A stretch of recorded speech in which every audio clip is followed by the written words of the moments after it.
नमस्ते, investing minds में आपका स्वागत है। मैं हूं उत्पल चौधरी और बात करेंगे आपके निवेश से जुड़ी हुई खबर। निवेश शेयर भी हो सकता है, सोना चांदी भी हो सकता है, लेकिन आज हम अपनी बात करेंगे, अनुभव की बात करेंगे, फिर बाद में आएंगे सोना और चांदी पे। देखिए, जो सबसे बड़ा जो चक्र होता है, जो मिडिल क्लास होते हैं, जो सैलरी वाले होते हैं, वो पैसे के चक्र से बाहर नहीं निकल पाते। तो वो आपको जो है एक सोच डेवलप करनी होती है कि मैं उस चक्र से किस तरीके से बाहर निकलूं ताकि स्वतंत्रता मुझे मिल सके। तो जो बात है कि पैसे का बोझ और डर इंसान की ज़िंदगी का बड़ा हिस्सा है। पैसे की चिंता में बीत जाता है और हमेशा लगता है कि पैसे की कमी है, क्योंकि आधुनिक व्यवस्था में हमें लगातार ऐसी कमी का जो है भावना होता रहता है कि हमें लगता है कि हम पैसे के पीछे भागते रहे और जो है ये फीलिंग्स आता रहता है। तो ये जो स्कार्सिटी है वो एक भ्रम होता है कि पैसे की कमी नहीं, बल्कि सिस्टम का डिज़ाइन इस तरीके से किया हुआ है कि आप उस चक्रव्यूह में फंसे हुए हैं। और जो जो आपका लक्ष्य होता है कि उस चक्रव्यूह को तोड़ना कैसे, क्योंकि मैंने तोड़ा है इसलिए मैं अपनी बात बता रहा हूँ। मैं ऐसा नहीं कि मैं कोई ज्ञान दे रहा हूँ, जो है जो बातें होती हैं, क्योंकि ये देखा गया है कि जैसे कि आपके पास कर्ज हो गया, कर हो गया, इन तमाम चीज़ों पे जो है और भी चीज़ें हैं, उस पे आप फंसे रहते हो और उस चक्रव्यूह में ज़िंदगी बीत जाती है। और नौकरी की शुरुआत करते हो या बिजनेस की शुरुआत करते हैं आप, छोटे मोटे बिजनेस, बड़े बिजनेस के बारे में नहीं कह रहे।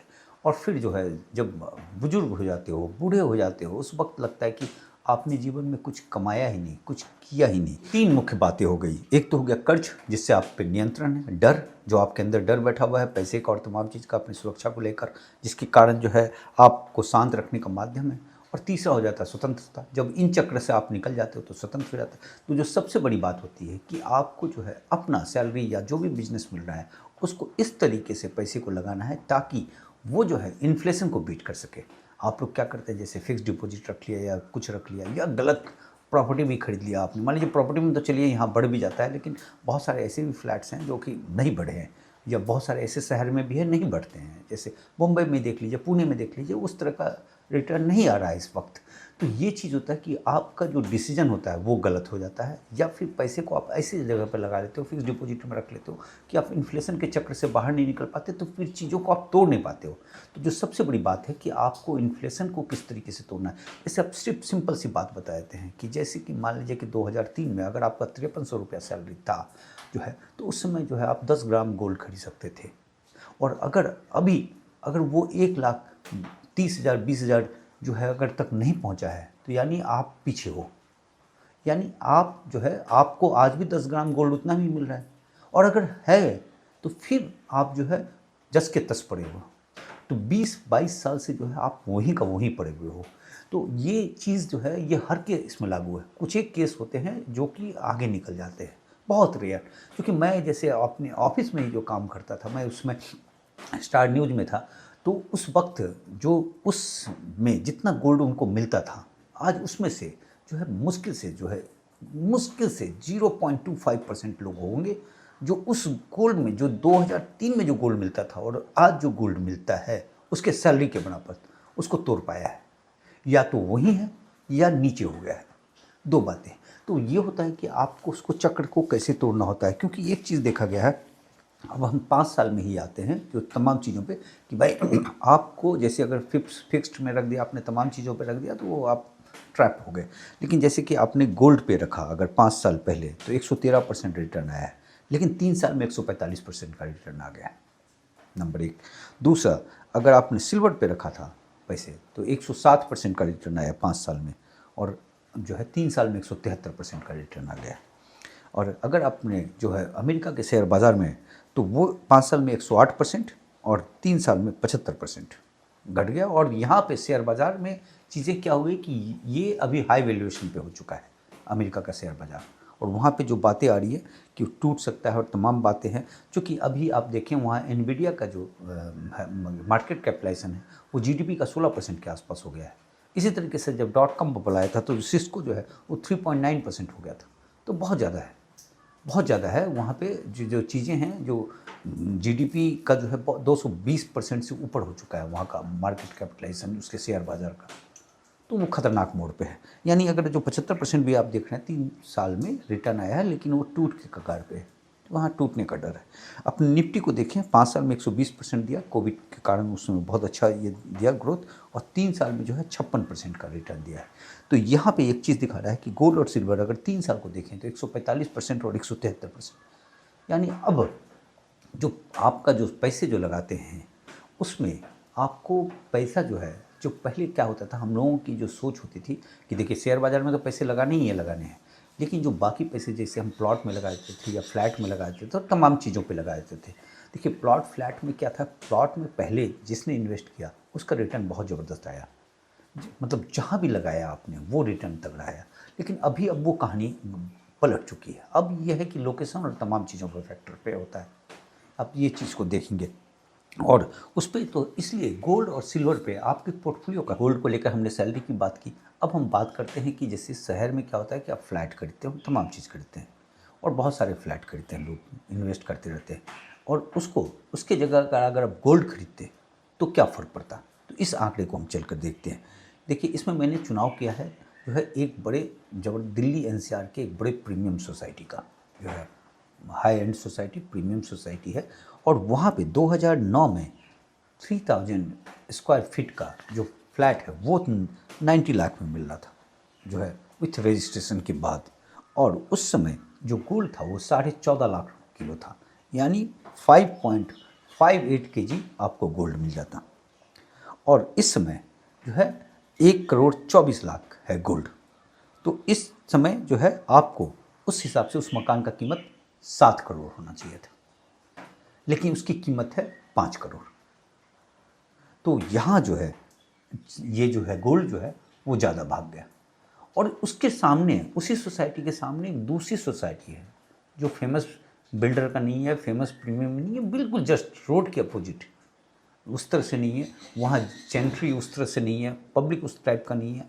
तो वो सोसाइटी जो है अब भी सेम, अगर आप उसको देखें रेट पे, तो वो 3.5 करोड़ के आसपास का है।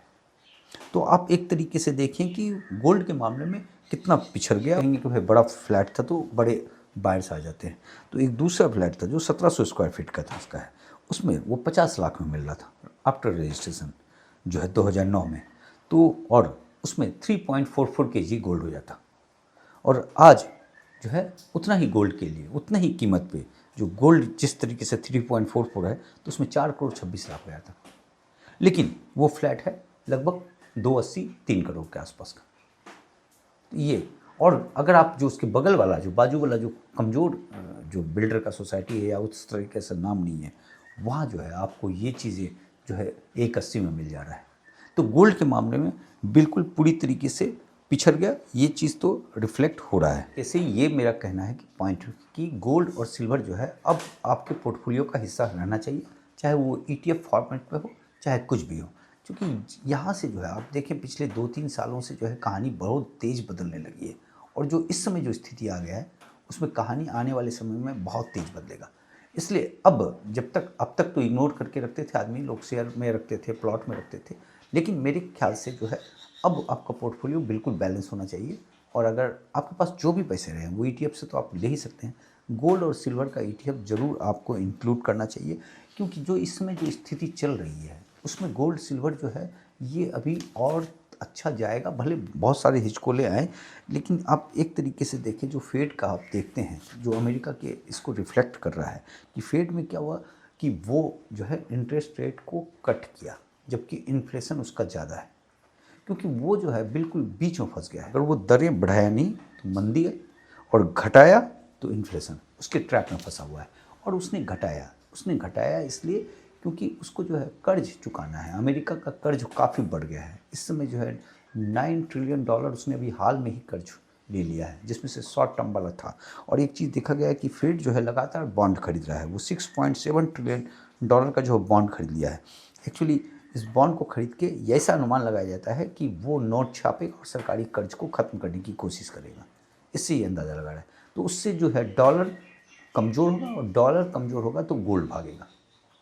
ये दूसरी बातें यहाँ देखी जा रही है। तो इसके कारण जो है गोल्ड में जो बताया जा रहा है कि अभी आने वाले समय में और भी तेज़ी रह सकती है। हालांकि अभी जो है 2013 के बाद की सबसे बड़ी तेज़ गिरावट हुई थी गोल्ड में, लेकिन जो चीज़ें जिस तरीके से ये कवर अप किया गोल्ड और सिल्वर ने, उस पे है कि निवेशक का भरोसा जो है अब इस पे बना हुआ है। और अगर आप शेयर बाज़ार को देखें, जो अमेरिका का शेयर बाज़ार था 2011 में, अगर गोल्ड के रेशियो से देखते हैं तो 6:1 था, यानी 6 आउंस गोल्ड पे जो है एक जो है शेयर बाज़ार का जो है 1 इंडेक्स आप खरीद सकते थे। अभी 11:1 का आ गया है, यानी शेयर बाज़ार बहुत तेज़ भाग गया है और गोल्ड उस तरीके से भागा नहीं है।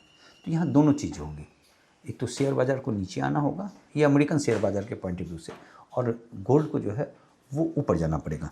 तो ये एक चीज़ उसमें देखा जा रहा है। और साथ में ये बता रहे हैं कि जो 1979 वाला जो पैटर्न था, वही पैटर्न जो है अभी गोल्ड और सिल्वर में देखने को मिल रहा है। लेकिन जैसे कि बात सिल्वर में ये हो गया था कि उसमें फ्रॉड हो गया था हंट ब्रदर्स वाला, वो चीज़ यहाँ पे नहीं है, चूँकि इंडस्ट्रियल प्रोडक्शन बहुत ज़्यादा है। लेकिन सिल्वर जो है काफ़ी ज़्यादा वोलाटाइल रहेगा उसके कारण, और इसमें जो इन्वेंट्री है सिल्वर का वो काफ़ी कम है, सिर्फ 3 महीने का इन्वेंट्री बचा हुआ है इंडस्ट्रियल प्रोडक्शन के लिए। तो काफ़ी वोलाटाइल रहेगा, क्योंकि देखिए ऊपर भागता चला जाएगा तो जिनको खरीदना होता है उनको भी सस्ते पे खरीदना होता है, तो रेट पे काफ़ी फ्लक्चुएशन रहेगा। तो यहाँ पे ये होता है कि इसमें आप लोग जो है इन्वेस्टर बनिए, निवेश कर कर भूल जाइए। ये नहीं कि आप उसको ऊपर जा रहा है तो बेच दिया, नीचे जा रहा है तो ख़रीदा, फिर ऊपर में फंस गए, फिर जाकर इंतज़ार करते रहे और परेशान हो गए। तो इस तरीके से उस पर ट्रेडिंग मत कीजिए, उस पर आप इन्वेस्ट कीजिए। ये 2 बातें बताई जा रही है उसमें। बाकी जो गोल्ड का प्राइस रहा फ्यूचर में माइनस में हल्का सा 0.6% और सिल्वर में 0.75% ये फ्यूचर में था। और स्पॉट पे जो है गोल्ड जो है 0.01% की मामूली सी बढ़त, और जो है सिल्वर में जो है 0.26% की मामूली सी गिरावट देखी गई है। बाकी हम अपने शेयर बाज़ार के बारे में बात कर लें। हमारे शेयर बाज़ार में कल बिकवाली रहा है, 155 पॉइंट्स नीचे गिरा, 25,722 पे जाकर बंद हुआ 0.60% की गिरावट के साथ। सेंसेक्स में जो है 0.55% की गिरावट हुई, 465 पॉइंट की गिरावट, और बंद हुआ 83,938 पे, 83,938 पे। मिड कैप स्मॉल कैप में गिरावट थी जो है 0.49% के आसपास का, और स्मॉल कैप में 0.56% का। पीएसयू में ठीक ठाक चल रहा है, 0.31% का। पीएसयू बैंक का बड़ा रोल है इसमें, पीएसयू बैंक पर हम लोग अच्छी तरीके से बात भी कर चुके हैं। बाकी एफआईज़ की कल बिकवाली रही, जो है 6,760 करोड़ का उसने बेचा है, और डीआईज़ जो है 7,068 करोड़ का खरीदा है। बाकी जो चीज़ें देखी जा रही है, ट्रंप के साथ जो डील होना है उस पर एक और पॉजिटिव स्टेप हुआ है कि जो चाबार बंदरगाह है ईरान पे, जिस पे कि प्रतिबंध लगाया था अमेरिका ने, और उस पे जो है उसका एक्सटेंशन एक दिया गया था, जो छूट दी गई थी वो ख़त्म हो रहा था, तो अमेरिका ने फिर उस पर 6 महीने का एक्सटेंशन दे दिया है। तो एक तरीके से जो भारत का जो ट्रेड वगैरह हो रहा है उसमें काफ़ी ज़्यादा इस्तेमाल है चाबार का, वो उसमें हमारा बहुत ज़्यादा अच्छा खासा इन्वेस्टमेंट भी किया हुआ है। तो वो एक बड़ा पॉजिटिव है। तो इसको आप इस पॉजिटिव एस्पेक्ट पे देख सकते हैं कि जो ट्रम्प जो ट्रेड डील होना है भारत के साथ, उस पॉइंट ऑफ व्यू से इसको सोचा जा सकता है। दूसरा जो उसका जो इशू था कि रशियन तेल हम ना कर दें, और उसके कारण वो रशिया के 2 कंपनी पे प्रतिबंध लगाया, और उस कंपनी से हम 60% तेल मंगवाते थे। तो अब जो चीज़ें देखी जा रही है कि आने वाले महीने में हमारी खरीदारी लगभग रुक सी गई है। देखिए पिछले बार 37% लिए थे, अभी घटाया था 34% के आसपास हम वहाँ से तेल ले रहे थे। लेकिन ये देखा गया है कि अगले कुछ महीनों के लिए बिल्कुल रुक सा गया है, और इसमें से जो सरकारी कंपनी है उसने भी रोका है, और रिलायंस जो है उसने भी रोका है, और ये तेल जो है अब मिडिल ईस्ट से वो खरीद रहे हैं। ये चीज़ें देखी जा रही है। तो ये भी चीज़ जो ट्रम्प चाहते थे वो हुआ, और चाबार वाले से जो उसने जो छूट दी है उससे एक पॉजिटिव एस्पेक्ट दिख रहा है। यानी जब ये ट्रेड डील हो जाएगा और 15-16% हो जाएगा, तो ये हमारे शेयर बाज़ार के पॉइंट ऑफ व्यू से बढ़िया रहेगा, उसमें से कोई दो राय नहीं है। तो यानी आने वाले समय में ठीक ठाक रहना चाहिए। और ऐसे भी हमारा शेयर बाज़ार जो है वैल्यूएशन उसका जो था वो इस समय थोड़ा सा जो है ठीक है, जो हाई वैल्यूएशन पे जो चला गया था 1 साल से, जो कंसोलिडेट कर रहा है, तो वो एक सिचुएशन पे है। तो ऐसे में ये जो पॉजिटिव खबर आएगी तो इसका पॉजिटिव इम्पैक्ट देखा जाना चाहिए। और अंत में कार को लेकर है कि मारुति कार के जो हेड ने कहा है कि इस साल का जो दूसरा छमाही है उसमें कार का ग्रोथ जो है वो 6% के आसपास हो सकता है। तो ये काफ़ी पॉजिटिव है। जो चीज़ें देखिए, कार की बिकवाली, कार की खरीदारी जो भी है वो आपकी इकॉनमी को रिफ्लेक्ट करता है। अगर कार लोग खरीद रहे हैं और उसमें ग्रोथ हो रहा है, यानी इकॉनमी अच्छा कर रहा है, यानी लोगों के पास कंजम्पशन है। जो कंजम्पशन है, जब कार खरीदने के लिए जा रहे हैं तो जो है वो आप ज़्यादा चीज़ें जो है कंज्यूम कर रहे हैं, यानी बाकी चीज़ों में भी आप उस तरीके से खर्च कर रहे हैं। और साथ में क्या होता है कि उसमें कार लोन लेते हैं और तमाम चीज़ होता है, तो वो बैंकिंग प्रणाली के लिए भी बेहतर हो जाता है। तो इस तरीके से कार जो है वो एक बड़ा आईना होता है। अगर कहीं भी 2008 में रिसेशन हो रहा था, लेकिन भारत में उस समय कार की बिक्री कम नहीं हुई थी। तो ये बताया जा रहा था उसमें कि भाई यहाँ रिसेशन नहीं आएगा, सिर्फ उस आईने से। तो वो बातें, और ये जो पॉजिटिव है, यानी यहाँ से पॉजिटिव रहेगा। बस इतनी ही खबर है, कल मिलते हैं।